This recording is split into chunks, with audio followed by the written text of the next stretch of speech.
Hey everybody, Adam Nelson here with Avon Protection. You've probably seen the MITR by now, but what you've more than likely seen is the head harness version of it. So that's if you aren't wearing a helmet or if you're just wearing it as a standalone item. What I want to go over is what we offer as attachment points for your rail system on your helmet.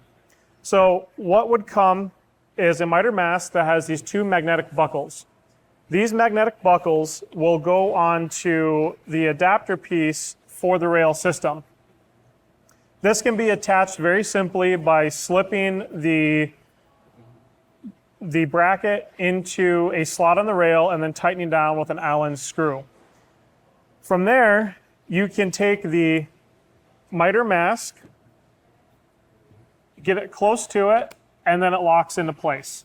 If you're wearing gloves or anything else on your hand that might get in the way of that, that magnet's going to help guide that into the correct location and lock it into place. Additionally, when you're ready to take it off, all you have to do is simply pull on this piece of lanyard on the side of that buckle, and what that's going to do is hinge it off and out of the way. Again, nice and easy if you have gloved hands.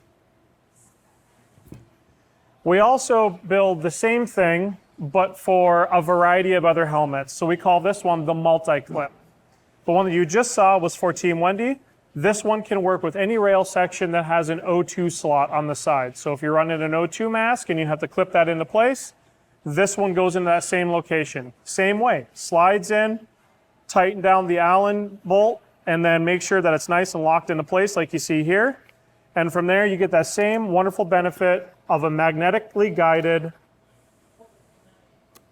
clip that goes right into the correct location every single time.